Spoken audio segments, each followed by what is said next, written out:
ओम शांति दोस्तों, मैं doctor Akanksha Upadhyay, neuro physiotherapist, extra care physiotherapy centre Lucknow से। आज मैं आपके बीच एक बहुत इंपॉर्टेंट टॉपिक लेके आई हूँ, यूरिनरी इनकंटिनेंस का, जो कि एक बहुत ही कॉमन समस्या है और जिसका अवेयरनेस बहुत कम है। इस वीडियो में आप जानेंगे कि यूरिनरी इनकंटिनेंस क्या होता है, ये कितने तरह का होता है, इसके सिम्टम्स क्या हैं, इसके प्रिकॉशंस क्या हैं, कॉजेज़ क्या हैं। इसकी एक डिटेल जानकारी के लिए हमारे साथ जुड़े रहें। ये मेल फीमेल दोनों के लिए ही है। रेशियो मेल्स की अपेक्षा फीमेल्स में ज़्यादा देखने को मिलता है। स्पेशली ग्रामीण क्षेत्रों में महिलाओं को इसकी बहुत ही कम जानकारी है। इस जानकारी को साझा करने के लिए हमारे साथ से जुड़ी हुई हैं डॉक्टर रितिका श्रीवास्तव, जो कि women health care section extra care को रिप्रेजेंट करेंगी और ये मेरे साथ आपको इस टॉपिक की जानकारी देंगी। यूरिनरी इनकंटिनेंस में रितिका आप बताएं कि यूरिनरी इनकंटिनेंस क्या होता है? मैम, यूरिनरी इनकंटिनेंस एक तरह से इनवॉलेंट्री लॉस ऑफ यूरिन है। इसमें पेशेंट जो है, महिलाएं जो हैं, वो यूरिन को कंट्रोल नहीं कर पाती हैं और यूरिन एक तरह से लीकेज होने लगती है। ये स्मॉल वॉल्यूम में भी हो सकती है, लार्ज वॉल्यूम में भी हो सकती है। तो एक तरह से कह सकते हैं कि जो हम एब्डोमिनल प्रेशर से वो बियर नहीं कर पाते, पेल्विक फ्लोर की वीकनेस रहती है, इस वजह से इस तरह की संभावनाएं देखने को मिलती हैं। नॉर्मली अगर देखें तो ये परेशानी महिलाओं में ही नहीं है, पुरुषों में भी देखने को आती है, लेकिन उनमें अदर रीजंस है, जैसे प्रोस्टेट वगैरह का सर्जरी होता है तो इस ढंग की कंडीशन देखने को मिलती है, या ट्रॉमा की कंडीशन में, या न्यूरोजेनिक कंडीशन होता है। जो कि एक्स्ट्रा केयर में हम लोग न्यूरोजेनिक कंडीशंस को ज़्यादा देखते हैं, तो इनकंटिनेंस के केसेस उनमें आते हैं। कई बार लोग लोअर बैक पेन लेके आते हैं, एब्डोमिनल मसल की वीकनेस होती है, वो समझ नहीं पाते हैं कि किस वजह से ये हमारा यूरिन लीक हो जा रहा है। तो उस तरह की कंडीशन को भी हम लोग थ्रू एक्सरसाइजेज और प्रॉपर ट्रीटमेंट के थ्रू ठीक करते हैं। तो डॉक्टर रितिका ये बताएं कि अर्ज इनकंटिनेंस क्या होता है? मैम, अर्ज इनकंटिनेंस में महिलाओं को एक सडन अचानक से फीलिंग होती है कि हमें यूरिनेट के लिए जाना है, और जब वो जाती हैं, टॉयलेट पहुंच भी नहीं पाती हैं, तो कभी ऐसा होता है कि यूरिन लीक हो जाती है, और कभी कभी ऐसा होता है कि उन्हें बार बार लगने लगता है कि नहीं, अभी हमें फिर से जाना है, फिर से जाना है। कभी कभी तो अर्ज इनकंटिनेंस ऐसे समय भी होता है जब हम एक्सपेक्ट भी नहीं कर सकते, जैसे कि सोते समय, या कभी ऐसा होता है कि पानी की आवाज़ सुन रहे हैं, किसी भी ड्रॉपिंग की आवाज़ सुन रहा है, तो यूरिन लीक हो जाती है। तो एक तरह से कह सकते हैं दोस्तों कि जब हमारा ब्लैडर इनवॉलेंट्री परफॉर्म करने लगता है, कि ब्लैडर पे हम कंट्रोल नहीं रख पाते हैं और बार बार इस डर से कि कहीं वो यूरिन लीक ना हो जाए, उस अर्जेंसी में हम वॉशरूम की तरफ रश करते हैं और ये प्रॉब्लम को फेस करते हैं। अर्ज इनकंटिनेंस में दोस्तों आप देखते हैं कि नॉर्मली क्या होता है कि जो पेशेंट है तो ये जज नहीं कर पाता है कि जो ब्लैडर है उसका इनवॉलेंट्री परफॉर्मेंस है, तो वो कभी भी फील करता है कि उसको अर्जेंसी है यूरिन के लिए जाने के लिए। तो इस वजह से वो बार बार रश करता है वॉशरूम के लिए। कई बार वो जाता है तो यूरिन होती भी नहीं है, तो एक फीलिंग मन में रहता है कि यूरिन के लिए जाना है। तो नेक्स्ट में हम जानना चाहते हैं डॉक्टर रितिका कि ये बताएं कि स्ट्रेस इनकंटिनेंस क्या होता है? मैम, स्ट्रेस इनकंटिनेंस एक बहुत ही कॉमन समस्या है, जो कि वृद्ध महिलाओं के साथ साथ युवा महिलाओं में भी देखने को मिलती है। ये होता कब है? जब हमारे ब्लैडर पे एक्स्ट्रा प्रेशर पड़ता है, या हमारा जो इंट्रा एब्डोमिनल प्रेशर है वो बढ़ जाता है, तब हमें स्ट्रेस इनकंटिनेंस देखने को मिलता है, जैसे कि खांसते समय, छींकते समय, या हंसते समय।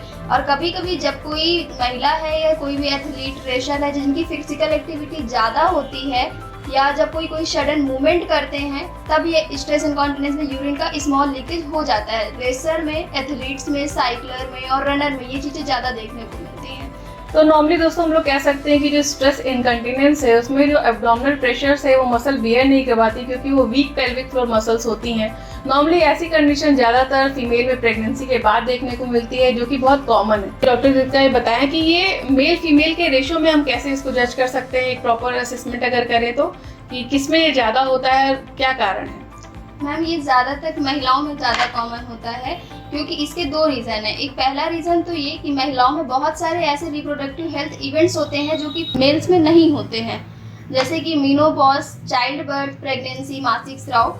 इन सब चीज़ों की वजह से जो ब्लैडर है, पेल्विक फ्लोर की मसल्स हैं, वो कमज़ोर हो जाती हैं और उनको यूरिन होल्ड करने के लिए ज़्यादा मेहनत करनी पड़ती है। मैम, दूसरा रीज़न ये है कि ये फीमेल में इसलिए कॉमन होता है क्योंकि जो फीमेल की यूरेथ्रा है वो मेल की कंपेयर में शॉर्ट होती है। यूरिनरी इनकंटिनेंस है, ये कॉमनली कह सकते हैं कि 4 to 8% of the world population 10 में से देखा जाता है। तो नॉर्मली एक तरह से हम ये जागरूकता जरूर आप सभी को देना चाहेंगे कि कहीं ना कहीं प्रेगनेंसी के बाद एक फीमेल को एक प्रॉपर एक्सरसाइजेस की नीड होती है, जिससे कि उनको इस तरह की भविष्य में समस्याओं का सामना नहीं करना पड़ेगा।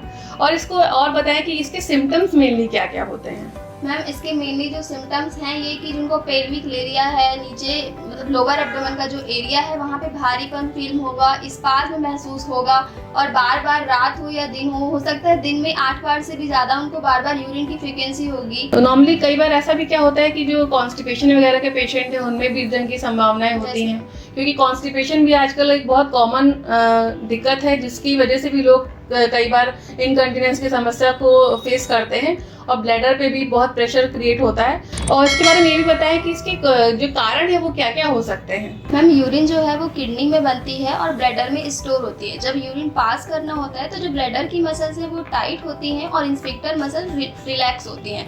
इंस्फिक्टर में 2 टाइप्स के मसल होते हैं, इंटरनल और एक्सटर्नल। जो एक्सटर्नल इंस्फिक्टर है वो वॉलंटरी होते हैं, अगर किसी रीजन से वो इनवॉलंटरी हो जाते हैं तब यूरिन इनकंटिनेंस की समस्या देखने को मिलती है। मैम इसके कुछ और भी कारण हैं जैसे कि ओवरवेट और क्रोनिक कॉन्स्टिपेशन या अदर सर्जरीज जैसे कि हिस्टेक्टोमी जिसमें यूट्रस रिमूव होता है, तो उसमें कभी कभी ऐसा होता है कि जो ब्लैडर है या पेल्विक फ्लोर की मसल्स हैं वो रप्चर हो जाती हैं, या न्यूरोलॉजिकल कंडीशन जैसे कि पार्किंसन डिसीज हो गया, मल्टीपल स्क्लेरोसिस हो गया या स्ट्रोक, इसमें भी ब्लैडर का इन्वॉल्वमेंट होता है। और प्रेगनेंसी में भी जैसे मल्टीपल प्रेगनेंसी, वेजाइनल प्रेगनेंसी में भी हम शायद देखते हैं कि इस तरह की संभावनाएं बढ़ जाती हैं। तो कह सकते हैं कि हम लोग को यूरिनरी इनकंटिनेंस को बहुत लाइटली नहीं लेते हैं। यूटीआई इन्फेक्शन आजकल बहुत कॉमनली सुनने में आ रहा है। तो इस तरह की कंडीशन ट्रांजिएंट इनकंटिनेंस हम लोग देखते हैं कि कई बार इलनेस की वजह से, सिकनेस की वजह से या कोई भी हेल्थ इश्यूज हैं जिसमें कि टेम्परेली ब्लैडर का परफॉर्मेंस कंट्रोल में नहीं रहता है, जिसकी वजह से इस तरह की यूरिन इनकंटिनेंस होती है, लेकिन वो कुछ समय के बाद दूर हो जाती है। लेकिन जहाँ तक स्ट्रेस इनकंटिनेंस और अर्ज इनकंटिनेंस की बात है, इसको एक प्रॉपर ट्रीटमेंट नीडेड होता है। तो इसके लिए मैं चाहूँगी कि आप ये बताएं इसके प्रिवेंशंस क्या क्या हैं।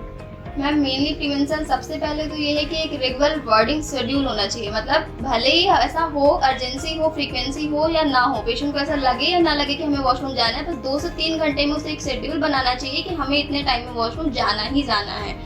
दूसरा ये कि स्किन केयर होनी चाहिए, क्योंकि जैसे जैसे ये बार बार ड्रॉपिंग की वजह से इन्फेक्शन फैलता है जिसकी वजह से यूटीआई हो सकता है। तीसरा रीज़न ये है कि जो फिजिकल एक्टिविटी है उनको बढ़ाना चाहिए जिससे जो ब्लैडर की मसल है, पेल्विक फ्लोर की मसल है वो मजबूत हो और ब्लैडर की जो होल्डिंग कैपेसिटी है, उसकी टोनिसिटी है वो बढ़े।